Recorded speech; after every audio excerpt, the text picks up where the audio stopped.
오늘은 영화 밀양을 통하여서 속건제 정신에 대해서 알아보도록 하겠습니다. 영화 속 주인공 전도연은 남편을 사고로 잃게 되었습니다. 평상시 남편의 소원은 고향 밀양으로 돌아가서 사는 것이었어요. 그래서 전도연은 남편의 소원대로 자신의 아들 준을 데리고 밀양으로 내려가서 살게 되었죠. 그녀는 피아노 학원을 열면서 근근히 먹고 살게 되었습니다. 그러던 어느 날 그녀에게 커다란 불행이 생기게 되었습니다. 그것은 납치범이 전도연의 아들을 납치한 것이죠. 전도연은 납치범이 하라는 대로 모든 돈을 갖다 주었습니다. 그러나 결국 그녀의 아들은 싸늘한 시신으로 돌아오게 되었습니다. 이제 마지막 남은 아들까지 잃게 된 전도연은 너무나 큰 고통에 휩싸이게 되었어요. 그 고통이 너무나 큰 나머지 울음조차도 나오지 않았죠. 그렇게 아픔에 허덕이던 중 우연히 교회에 찾아가게 되었습니다. 그리고 그 교회 안에서 하나님의 커다란 은혜를 얻게 되었고 마음의 위안을 얻게 되었죠. 결국 전도연은 신앙이 되었습니다. 하나님의 말씀을 보니까 원수를 사랑하고 원수를 용서하라는 말씀이 나왔습니다. 그러자 전도연은 힘들게 결심을 했습니다. 자신의 아들을 죽인 그 살인범을 용서하기를 말이죠. 그리고 살인범이 있는 그 교도소로 찾아가게 되었습니다. 살인범의 얼굴을 처음 본 순간 전도연은 순간 당황했어요. 자기가 생각하기로는 그 살인범은 자신의 아들을 죽인 그 고통과 죄책감 때문에 너무나 얼굴이 힘들어야 되고 또 그 찌그리는 너무 고통스러운 삶을 살았을 때 자신이 용서하고 그 사람이 비로소 평안을 얻는 그러한 스토리를 생각했나 봐요. 그런데 그거와는 달리 이 살인범은 얼굴이 너무나 평온했습니다. 무엇을 먹었는지 얼굴이 뽀얗습니다.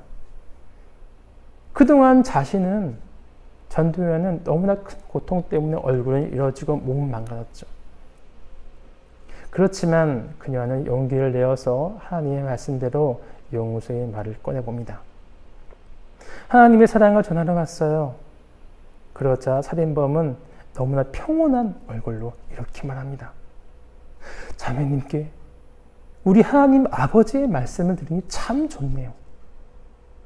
저는 교도소에 들어와서 믿음을 가지게 되었습니다.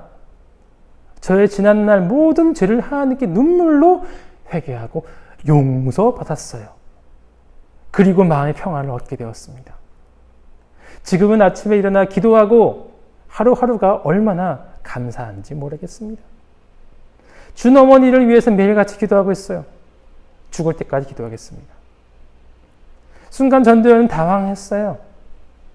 대체 누가 누구를 용서하는 건지, 누가 누구를 위해서 왔는지 도저히 분간이 안 갈 정도로 살인범은 신앙이 되어 있었죠. 더 열받는 것은 피해자인 자신은 매일같이 지옥 속에 살아가는데 가해자는 너무나 평온하게 살고 있다는 것이었어요. 가장 화가 나는 것은 자기도 아직 그렇게 힘든 자기도 아직 이 원수를 용서하지 않았는데 하나님께서 먼저 용서했다는 그 사실이 너무나 받아들일 수 없을 만큼 화가 나는 것이었습니다. 그럼에도 불구하고 전도연은 살인범에게 한마디도 못했습니다. 왜냐? 살인범이 하는 말은 신앙적으로나 틀린 것이 없었거든요. 다 맞는 말이었어요. 그래도 열받는 것은 아직도 자기가 자신의 아들을 죽인 그 원수를 용서하지 않았는데 왜 하나님이 용서하셨냐라는 사실이었죠. 결국 전도연은 그 영화 그 장면 이후로부터 하늘을 꼿꼿이 쳐다봅니다. 그리고 하나님을 향하여서 미워하고 하나님을 굉장히 하나님께 그 분노를 표출하게 되었어요. 생각해보면 살인범이 하는 말에 틀린 것이 없습니다. 죄가 있으니까 하나님께 회개해야죠. 그리고 용서받아야죠. 그리고 감사하면서 매일같이 기도하는 삶을 살아야죠. 맞는 말이에요. 그런데 왠지 느낌이 그 살인범의 태도는 너무나 무례하다는 느낌을 갖게 되었습니다. 무례한 신앙인. 그런데 그것이 무엇인지 정확하게 찝지를 못했어요. 저는 이 영화를 본 다음부터 수년간 대체 무엇이 잘못됐지?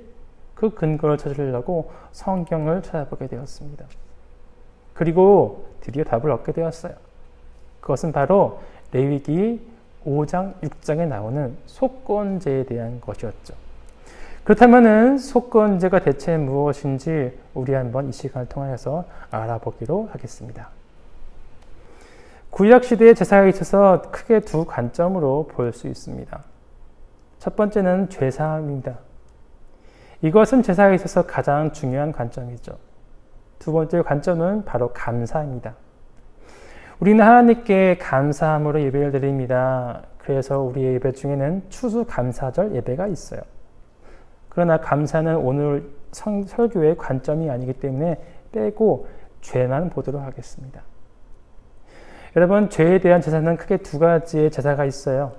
첫 번째가 바로 속죄제입니다. 이해하기 쉽게 말 중간에 죄가 있죠. 그래서 죄에 대한, 우리가 지은 모든 죄에 대한 제사라고 생각하시면 참 이해하기 편해요. 죄를 용서해 주시는 분은 바로 하나님이십니다. 재물을 가지고 나아가서 하나님께 죄의 용서를 구하는 것이 바로 속죄제입니다. 자, 오늘의 바로 중요한 두 번째 이야기, 속건제입니다. 말 중간에 건자가 있죠. 그렇기 때문에 물건이라고 연상하면 쉽습니다. 아하, 하나님의 물건이나 이웃의 물건에 피해를 입혔을 때 드리는 제사가 바로 속건제입니다. 예를 한번 들어볼까요? 친구랑 장난치다가 그만 내가 친구의 핸드폰을 망가뜨렸습니다. 그러면 상식적으로 어떻게 해야 되죠? 당연히 그 망가진 핸드폰에 대한 배상을 내가 해줘야죠. 그게 상식입니다. 그런데 그렇지 아니하고 하나님께 나아가 기도로 회개하고 눈물로 회개하면서 하나님께 죄 용서하는 그러한 마음을 받았어요. 그리고 상대방의 핸드폰에 대한 것은 배상을 해주지 않고 그냥 쌩 하고 가버립니다. 그러면은 그 고통받는 친구에게는 너무나 무례한 행동이죠. 이것은 안 됩니다. 바로 이것입니다. 하나님의 물건이나 이웃의 물건에 피해를 주면은 두 가지를 해야 합니다. 첫 번째, 이것 역시 죄이므로 하나님께 나아가서 용서를 구해야 해요. 두 번째, 피해자를 찾아가서 피해량만큼 배상을 해줘야 돼요. 거기다 플러스 20%를 더 얹어서 줘야 됩니다. 20%를 더 주는 이유는 내가 그 사람에게 준 피해 양을 받았는데 그 사람이 느낀 정신적인 피해까지 보상해 준다는 뜻입니다.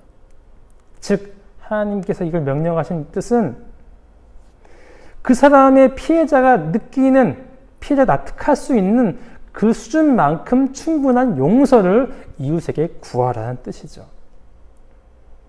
하나님께 용서를 구하고 이웃에게 용서를 받지 아니하면은 이것은 죄사함이 될 수 없습니다. 불완전한 회개예요. 반면에 이웃에게 배상을 해줬는데 하나님께 죄의 용서를 구하지 않았다. 이것 역시 불완전한 회개입니다. 죄사함이 될 수 없어요. 이러한 사람을 봤을 때 이 사람은 어떻습니까? 이 사람은 하나님께 회개를 하고 하나님께서도 그에게 죄의 용서함을 주셨어요. 그 증거로 그의 마음에 평안을 주셨죠. 또한 이 사람은 감사함으로 매일같이 살아가고 또한 매일같이 기도하고 있습니다. 그런데 중요한 거 한 가지를 빼먹었죠. 한 발짝 더 나아가야 됐습니다. 그것은 바로 속건제에 해당하는 죄, 바로 이웃에게 용서를 구하지 않은 그 죄죠. 불완전한 회개입니다. 이러한 사람에 대해서 성경은 이렇게 말하고 있습니다. 오늘 말씀 레위기 6장 5절 말씀이죠. 그 거짓 맹세한 모든 물건을 돌려보내되 곧 그 본래 물건의 5분의 1을 더하여 돌려보낼 것이니 라고 말하고 있어요. 맞아요. 이웃에게 배상하고 용서를 구하라는 것이죠. 그와 동시에 또 6절의 말씀 나와 있죠. 또 속건 제물을 여호와께 가져갈지니. 맞아요. 하나님께도 죄의 용서를 구해야 해요. 이렇게 죄의 용서 두 가지를 다 용서를 구했을 적에 바로 7절 맨 끝에 나와 있죠. 비로소 죄사함을 받는다고 성경은 말하고 있습니다. 그렇다면 이 사람이 드린 회개는 완전한 회개일까요? 하나님께서 그에게 완전한 죄사함을 주셨을까요? 절대 아닙니다. 어떤 친구들은 이것에 대해서 이렇게 질문할 수도 있을 거예요. 전도사님, 이 사람이 속건제를 모르는 것은 아닙니까? 저도 오늘 처음 들었어요. 심지어 그 아래에 있는 중등부, 소년부, 유년부, 유치부 애들은 전혀 이것을 모를 텐데 모르고 하는 것은 죄가 아니잖아요 라고 이야기할 수도 있겠죠. 그러나 레위기 5장 17절에는 이렇게 분명히 말하고 있습니다. 만일 누구든지 여호와의 계명 중 하나를 부지중히 범하여도 허물이라 벌을 당할 것이니. 모르고 사람을 죽였어요. 그럼 죄가 아닙니까? 또한 실수로 몸을 돌리다가 친구를 툭 쳤어요. 그런 일 많잖아요. 그러면 우리는 반사적으로 어떻게 해야 되죠? 미안해. 아프겠다. 내가 못 봤어. 실수야. 용서해줘. 라고 용서를 구하는 것이 바로 상식이죠. 바로 이겁니다. 하나님도 그렇다고 하세요. 대부분의 그러한 죄들은 모르고 하는 죄가 없습니다. 하나님께서는 우리의 DNA, 우리의 양심 속에 무엇이 잘못되고 무엇이 맞는지 이미 주셨어요. 그래서 사실은 부지중에 범한 죄가 많지 않습니다. 극소수예요. 그럼에도 불구하고 하나님의 말씀을 몰라서 멸망하는 성도가 있다면 그것은 바로 사역자들의 죄입니다. 저 같은 전도사님이든가 목사님들의 죄이죠. 하나님의 말씀을 맡은 자가 반드시 전해야 될 그 하나님의 말씀과 법률을 성도들에게 전하지 못한 죄, 그것이 더 큰 죄입니다. 그래서 예수님께서는 바리새인들과 서기관들을 책망하셨어요. 그래서 이렇게 말씀하셨죠. 너희들이 말씀을 제대로 증거하지 않아서 너희보다 몇 배나 더 지옥의 자식이 되게 한다라고 말씀하셨어요. 그래서 전도사님이 오늘 이 말씀을 증거하는 것입니다. 자, 속건의 정신에 대해서 한번 정리해 보도록 할까요? 혹시 이웃에게 범한 죄가 있습니까? 그러면 하나님께 나아가서 바로 죄의 용서를 구하십시오. 또 그와 동시에 이웃에게 충분한 용서도 구해야 합니다. 오늘날 기독교가 많은 지탄을 받고 있습니다. 어쩌면 우리가 우리의 신앙을 지킨다고, 우리의 유익을 지킨다고 하면서 이웃에게 주는 피해에 대해서 너무나 생각하지 않은지도 모르겠어요. 또 이웃이 받은 피해에 대해서 용서를 구하지 않은 그러한 무례한 기독교가 된지도 모르겠습니다. 이 모든 것을 속건의 정신을 잊었기 때문이라고 생각할 수도 있습니다. 우리가 속건의 정신을 회복하여서 하나님 사랑, 이웃 사랑에 대해 실천한다면 우리는 더 이상 세상으로부터 지탄받지 아니하고 하나님 나라를 굳건히 세울 수 있을 것입니다.